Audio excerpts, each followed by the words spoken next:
karya pelayanan yang kau berikan pada kami sebagai perpanjangan dari tangan-Mu lebih memuliakan apa yang baik. Kami mohon berkat-Mu dari awal hingga akhir nanti. Kemuliaan pada Bapa dan Putra dan Roh Kudus, seperti pada awal sekarang selalu dan segala abad. Amin. Dalam nama Bapa dan Putra dan Roh Kudus. Kita pungkiri lagi. Maka kalau kita buat baik-baik di dunia, yang kita sebut membangun spiritualitas pelayanan itu dengan baik,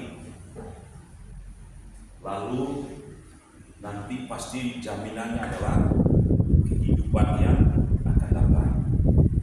Jadi spiritualitas kehidupan kekal itu tentu selalu dimulai dari kehidupan di dunia.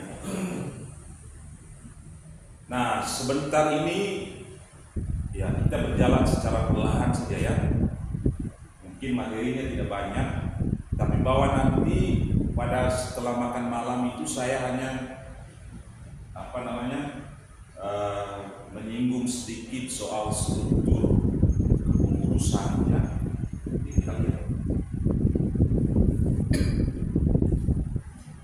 Ini catatan awal. Yang pasti seorang prodiakon atau sis, para suster, kita semua bergerak ya untuk menjadi pelayan luar biasa begini. Konteks utama atau kebijakan utama pasti Ekaristi ya. Kita menerima Kristus itu di altar. Itu kita bicara tentang sesuatu yang surgawi pasti, sesuatu yang sangat berkaitan dengan jiwa kita, keselamatan jiwa. Nah, dari altar saya menerima Kristus, dari altar saya diubah oleh Kristus, dari altar saya diutus bersama Kristus.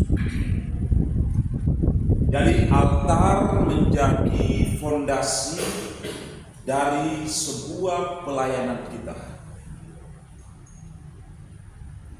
Kalau di tempat lain itu kan disebut asisten imam, disebut prodiakon.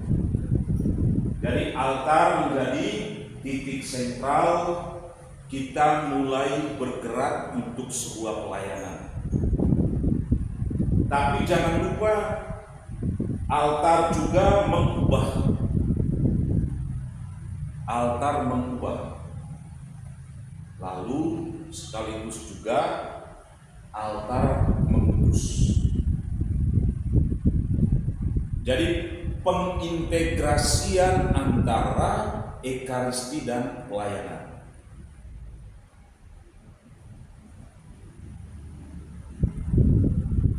Karena itu Ekaristi bukan hanya tentang ritus, tentang seremonial liturgi,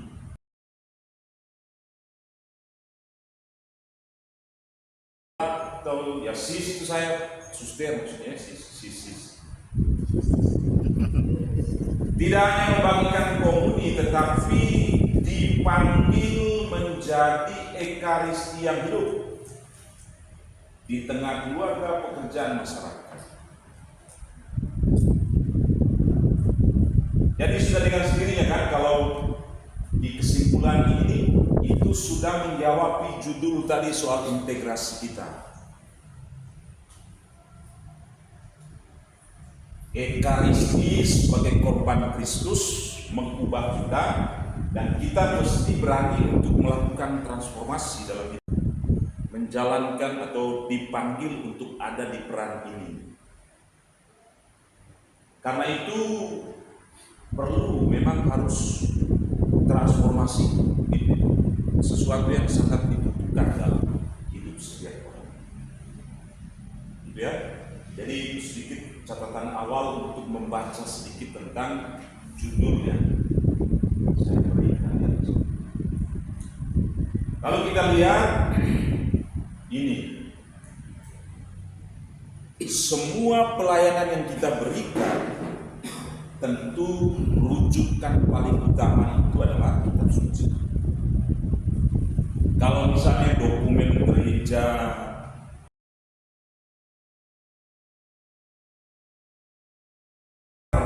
dalam diakonia sebagai dalam pelayanan, mungkin kita lihat sedikit ini teks-teks kitab suci. Ada bawa kitab suci kan? Apa?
Bahwa di dalam itu juga, di dalam teks itu juga kan dinyatakan kriteria yang ada ya ketika ada pemilihan itu.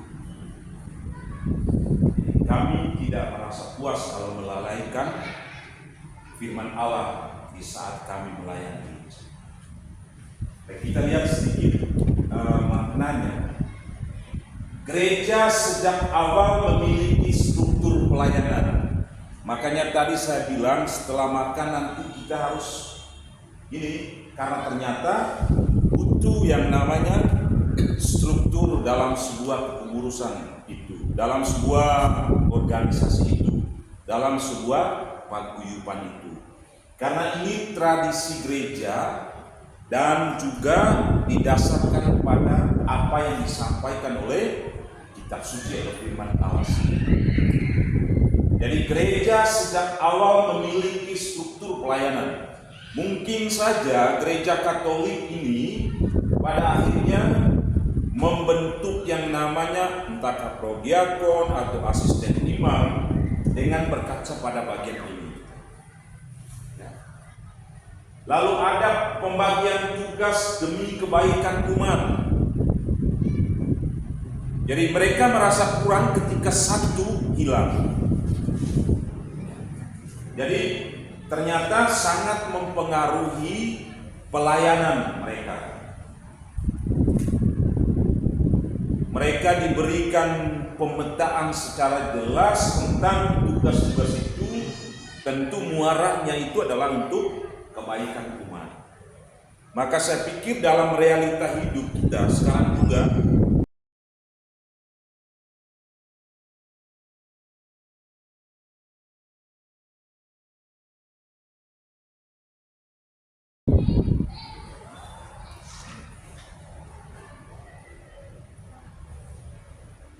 Jadi dari perikop ini Yesus memberikan gagasannya. Dan itu sebenarnya gagasan Yesus inilah sebenarnya yang pada akhirnya menjadi bahasa filosofi Kristiani.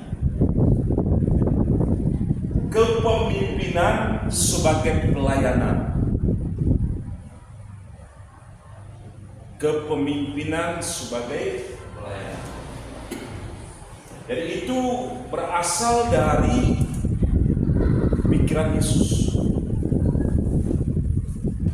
dengan merujuk pada pernyataan yang tertulis dalam ayat 45 itu. Anak manusia datang bukan melayan, untuk melayani. Jadi kepemimpinan itu sebagai pelayanan. Dan ini dipakai oleh iman Kristiani secara, kan ada teologis, ada filosofis, segala macam kan. Jadi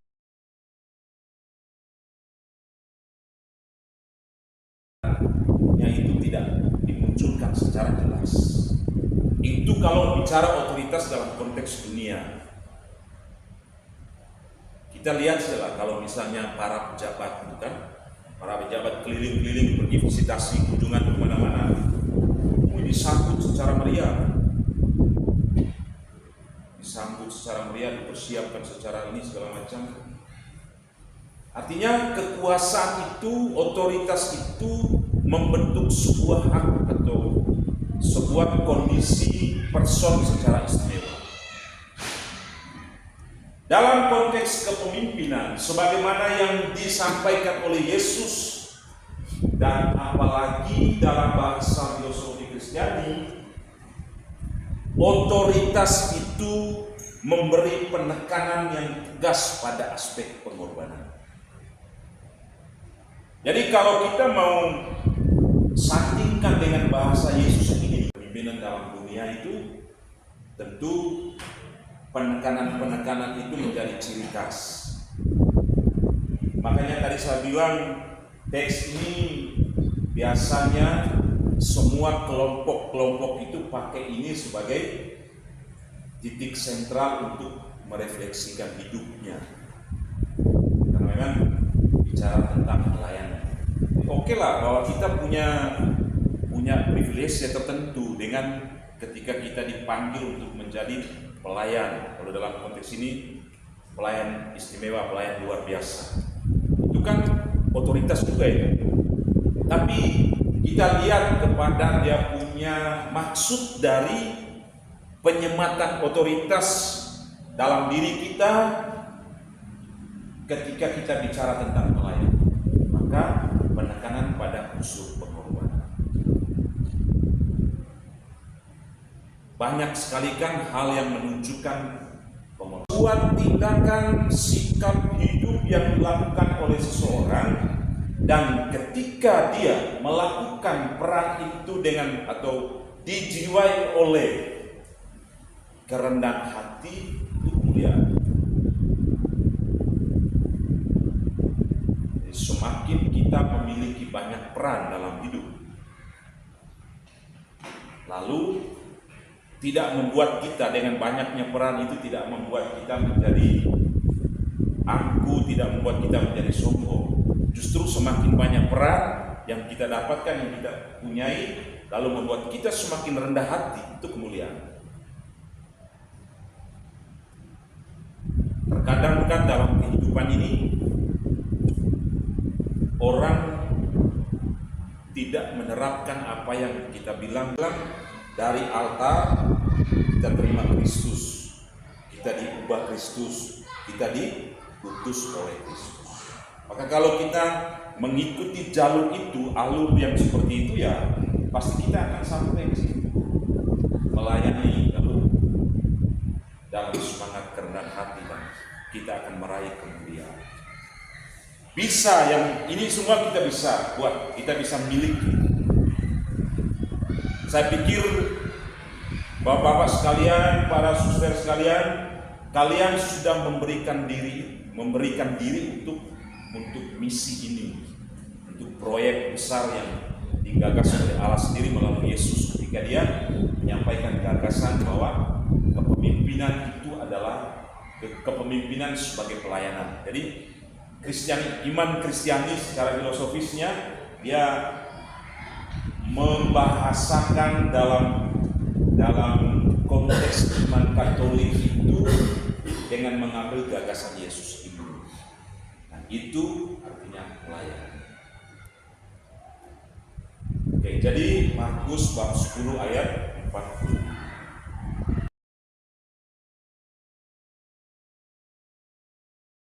Kepada kamu. Jadi setelah Yesus menetapkan Ekaristi dalam arti dia berkorban, memberikan tubuh darahnya kepada kita semua, dia tidak berhenti di situ, tapi dia melakukan satu tindakan yang kita sebut pelayanan itu ketika secara simbolik ditunjukkan dalam tindakan melayani atau membasuh kaki para murid. Maka dia ajar, kalau merasa diri murid, aku telah memberikan suatu teladan kepada kamu, dan seterusnya di situ. Maka lakukanlah juga seperti saya buat.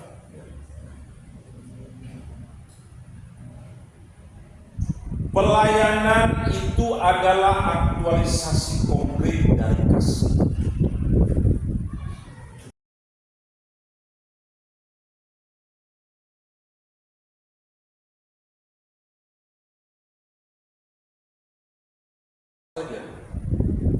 Kalau didasari oleh kasih atau lahir dari kasih lalu kita mau melayani, maka totalitas di sana. Basuhan kaki, perjamuan malam terakhir. Pelayanan adalah bentuk pengosongan diri, kenosis, dan itu yang terbesar. Memberi diri. Jadi tidak pakai hitung-hitung, tidak pakai kalkulasi, ada untung enggak? Ada untungnya tidak untuk saya. Di pengosongan totalitas ya sempurna 100. Pengosongan diri, kenosis.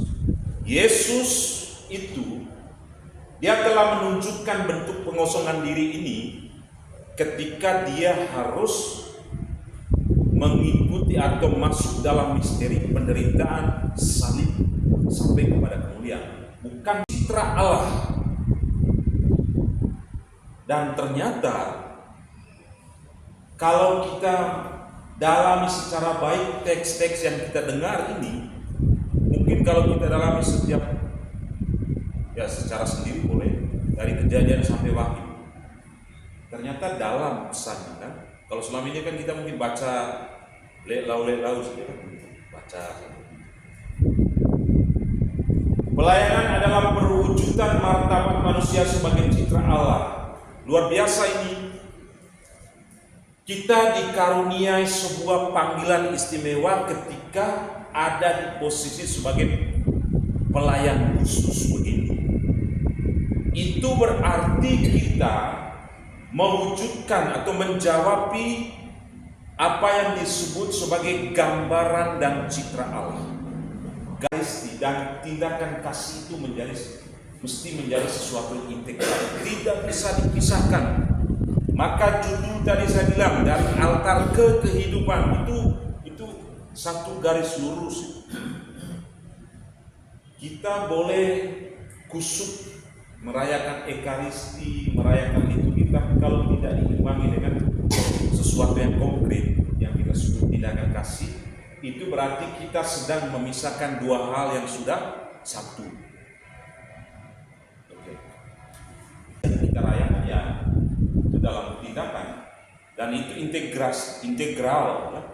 Tidak bisa dipisahkan dua hal itu. Oke. Jadi itu sedikit tentang pelayanan. Kitab suci bicara tentang pelayanan. Kitab suci bicara tentang spiritualitas pelayanan.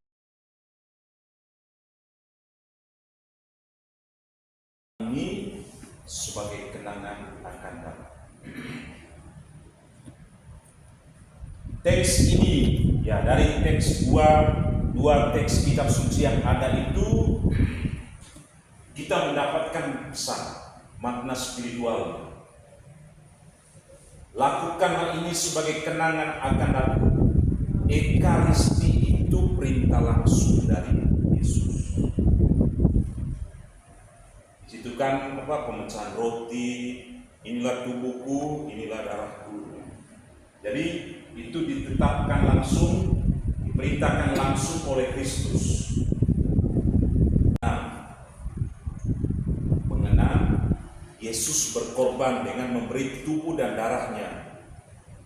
Tapi tidak hanya sampai di titik itu. Sekarang kita mesti ikut dia berkorban.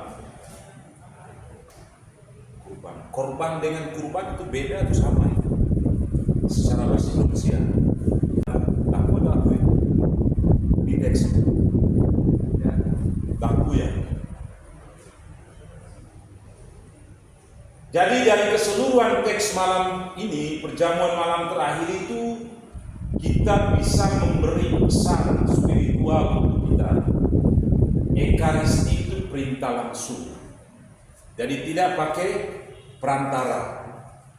Yesus sendiri yang mengeluarkan pernyataan untuk Ekaristi. Kedua, ada dimensi kenangan, kurban, dan persekutuan.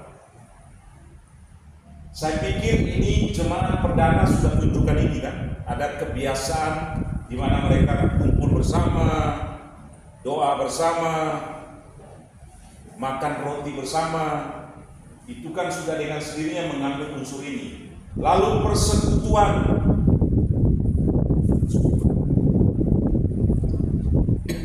Meskipun pada akhirnya satu orang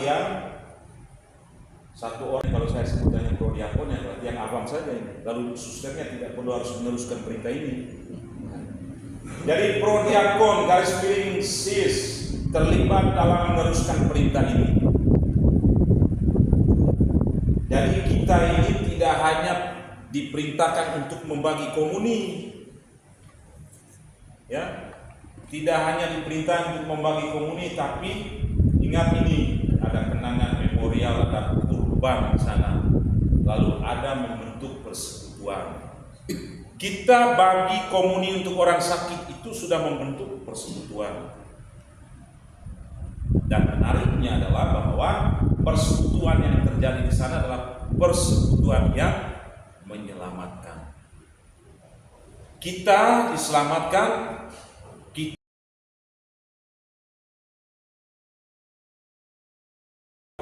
Ya. 1, 2, 3. Akulah hidup yang telah turun dari surga. Kalau seorang makan dari roti ini, ia hidup selama-lamanya. Dan roti yang kuberikan itu ialah dagingku, yang akan kuberikan untuk hidup dunia. Orang-orang Yahudi telah rasa mereka dan berkata, bagaimana dia tidak memberikan dagingnya kepada kita untuk dimakan? Maka kata Yesus kepada mereka, Aku berkata kepadamu, sesungguhnya kalau kamu tidak makan daging anak manusia dan minum darahnya, kamu tidak mempunyai hidup di dalam dirimu. Barang siapa makan dagingku dan minum darahku, ia mempunyai hidup yang kekal, dan aku akan membangkitkan dia pada akhir zaman. Sebab dagingku adalah benar-benar makanan, dan darahku adalah benar-benar minuman. Barang siapa makan dagingku dan minum darahku, ia tinggal di dalam aku dan aku di dalam dia. Sama seperti Bapa yang hidup mengutus aku, dan aku hidup oleh Bapa, demikian juga barang siapa yang makan aku akan hidup oleh aku. Inilah roti yang telah turun dari surga, bukan roti seperti yang dimakan nenek moyangmu, dan mereka telah mati. Barang siapa makan roti ini, ia akan hidup selama-lamanya.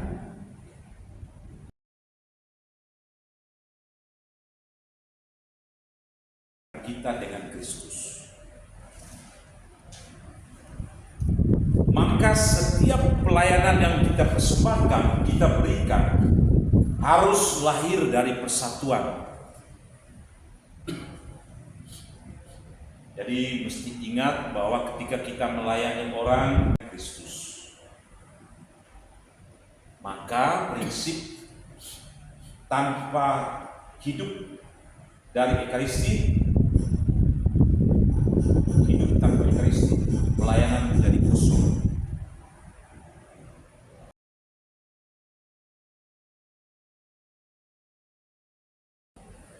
Bukan saja soal apa ya, mahal murahnya, tapi itu pakaian-pakaian istimewa yang supaya tidak terjadi perdebatan antara pantas dan tidak pantas. Bisa jadi kalau pakaian biasa timbul perdebatan, itu kan tidak pantas, tapi kan subjektif. Menurut pandanganmu tidak, itu tidak.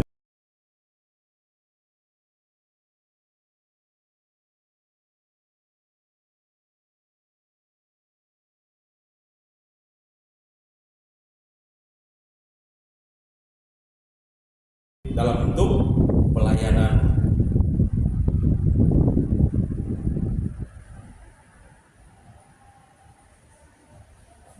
Jadi spiritualitas Ekaristi kita tulis membagikan komuni.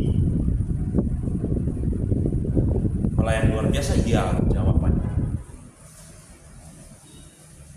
Tapi jangan lupa ya, terlebih dahulu harus hidup dari Ekaristi.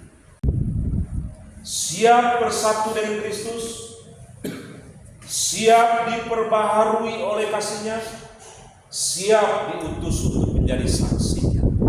Tadi saya sudah mengawali penyampaian ini kan di bagian catatan awal ya. Jadi kalau bicara tentang spiritualitas Ekaristi, nanti nilai spiritualnya ada di sini. Kalau ini kan sejarah, kalau ini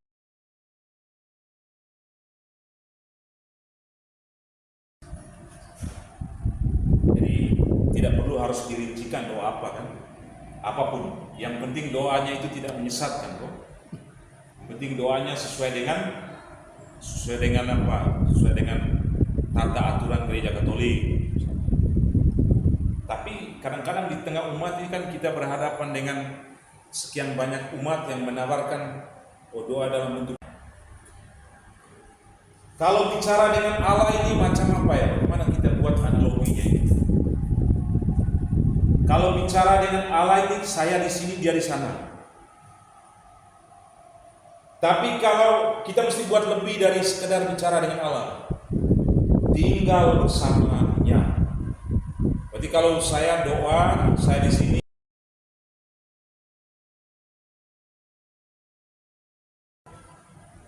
Itu kan jawaban yang sangat diplomasi kan, diplomatis, politis, ada semua di dalam. Tapi bahwa ada kandungan-kandungan tertentu. Jadi bicara spiritualitas ketaatan ini sekali lagi bukan berarti kita hilang kebebasan, tidak.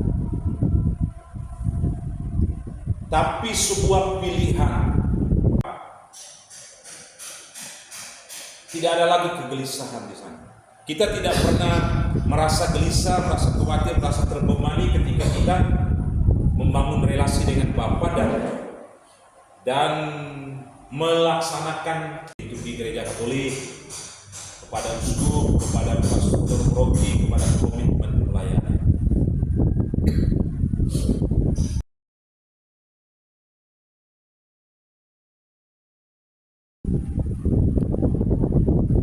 Maka jangan mau sendiri-sendiri, atau jangan mau sendiri. Ya, jadi ternyata cara hidup rohani itu yang sesungguhnya itu yang berkualitas itu ketika kita menempatkan kebersamaan sebagai jalan jumpa dengan Allah. Ketika kita membentuk sebuah hidup dalam persekutuan, doa, pemecahan roti dan berbagi. Jadi ini spiritualitas komunitas. Ingat, ini bukan pelayanan individual, tapi bagian dari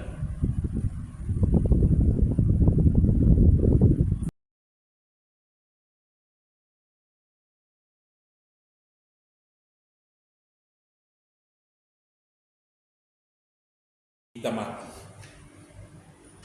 Katakan Ekaristi menjadi jiwa. Ekaristi menjadi sumber dan puncak seluruh kehidupan Kristen. Ekaristi sebagai sumber dari altar mengalir rahmat bagi seluruh kehidupan gereja.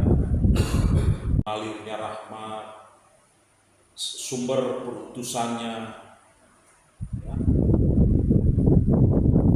Kristus menjadi menghilangkan sesuatu yang menjadi satu kesatuan Ekaristi itu. Ekaristi itu kan dari lagu pembuka sampai lagu penutup kan. Dia sedang menghilangkan, kan kita sadar.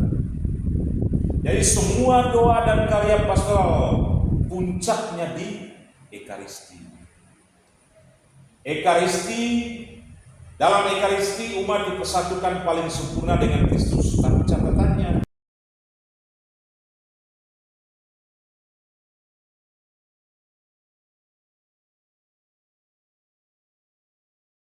jika berkat cukup imam yang Bapa, Putra, dan Roh Kudus. Ketika Bapa kami cukup imam yang angkat tangan. Umat itu biasa saja secara sopan dan santun saja. Jangan kalau yang karismatik itu ya amin, haleluya. KBP juga ya? Oh.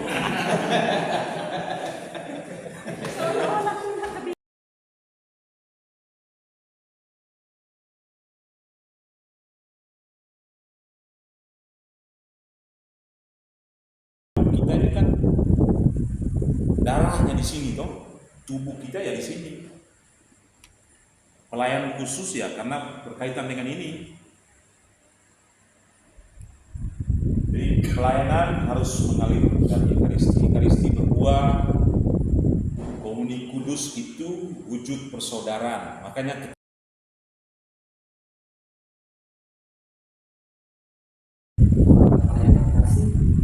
bersyukur dan terima kasih dan menuntun kami di tempat ini untuk bersama-sama belajar tentang spiritualitas kami sebagai yang terima kasih ya Tuhan, dengan kekuatan yang memberikan kami dapat memahami mendengarkan apa yang sudah disampaikan. Mampukan kami ya dengan selanjutnya dapat mempraktekkan apa yang ini. Saat ini Bapak, kami mau beristirahat untuk menyapa dan sudah disediakan. Kami mau tetap menyebut ini untuk kami semua dan untuk yang sudah menyediakan waktu kami agar semuanya ini bermanfaat bagi jiwa dan pelayanan kami selanjutnya. Semua ini kami mohon pada Tuhan kita dengan perantaraan Kristus Tuhan kami. amin. Bapa, Putra, dan Roh Kudus. Amin. Ya, kita 7:30 kumpul kembali. Mari kita.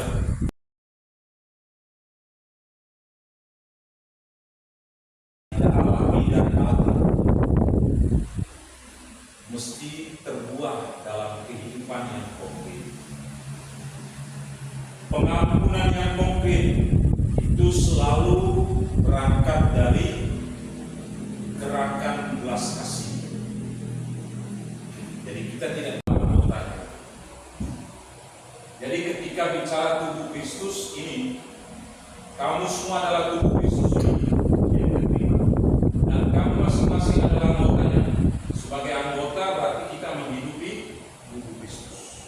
Jadi kehidupan yang konkret. Jadi penyatuan atau pengintegrasian antara apa yang kita terima di altar yaitu Kristus lalu diwujudkan dalam kehidupan yang konkret. Maka prodiakon atau susur adalah bagian dari tubuh itu. Menjadi bagian dari tubuh itu.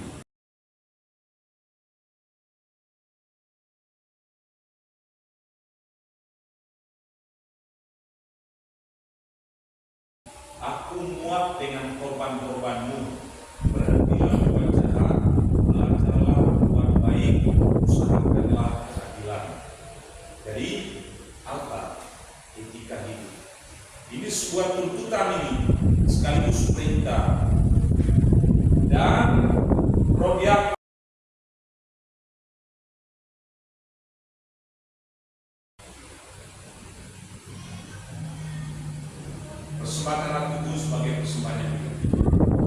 Prodiakon suster mesti menghidupi ini kasih yang total. Jadi menghidupi kasih secara tuntas. Jelas ya, Kristus yang mengorbankan diri ini kan bukan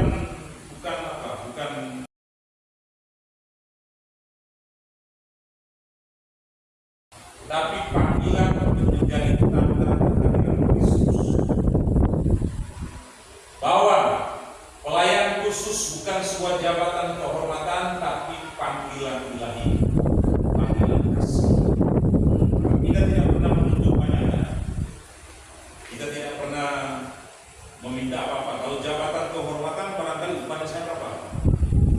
Tapi kan ini panggilan kasih. Paulus bilang upahku bukan tanpa upah. Melayani dengan tulus, jadi sedang menghidup. Kalau orang melayani, prodiakon suster melayani dengan tulus, berarti dia sedang menghidupi semangat salib, menjadi saksi Kristus, menjadi terang dan terang. Integrasi spiritualitas pelayanan dan ekaristi dari altar menuju hati yang diubah, dari komuni menuju kasih yang nyata, dari perayaan. Jadi kita merayakan ekaristi secara liturgis menuju pada saksi. Ini berarti menerima Kristus di altar, menghidupi Kristus dalam hati, membagikan Kristus dalam ruang kehidupannya. Jadi ada penyatuan antara unsur surgawi dan duniawi. Jadi kalau kita sudah terima Kristus di altar, Kristus itu juga yang mesti hidup di dalam hati kita, dan Kristus itu juga yang kita bawa bagikan kepada merasakan buah ekaristi dalam diri saya. Ingat poin ini berarti kita sebagai subjek yang dipandang, artinya dilihat orang. Artinya ketika umat melihat kita, berarti mereka sedang merayakan ekaristi. Nah, apakah buahnya itu mereka tidak dapat diri kita? Jangan sampai tidak dapat apa-apa. Jadi intinya adalah kalau bicara pelayan khusus berarti bicara seorang pribadi yang mampu untuk mentransfer sesuatu yang di altar kepada kehidupan yang nyata. Dan itu menjadi dan kesetiaan untuk menjadi pelayan Tuhan.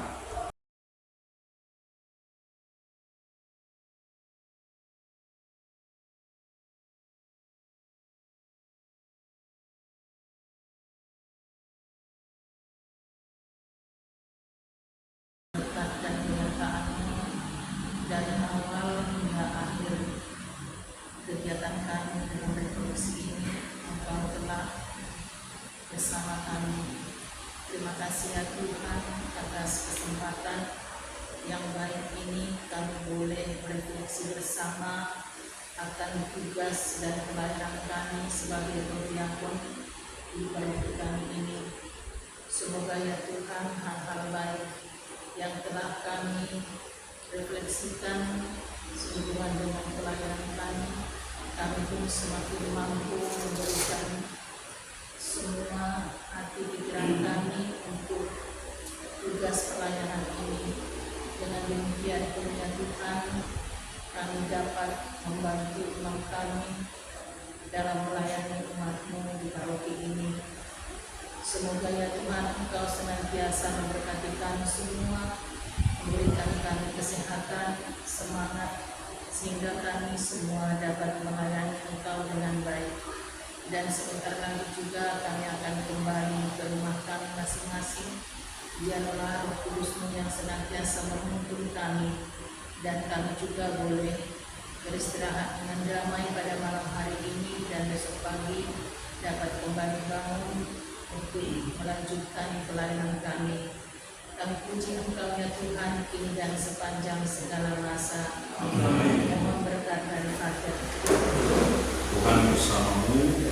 Semoga saudara-saudara sekalian perjalanan pulang ke rumah masing-masing istirahat malam hari ini, tugas pelayanan dan perwakilan kita sebagai pelayan khusus gereja senantiasa dilindungi dibimbing oleh berkat Allah yang Maha Kuasa, Bapa, Putra, dan Roh Kudus. Amin.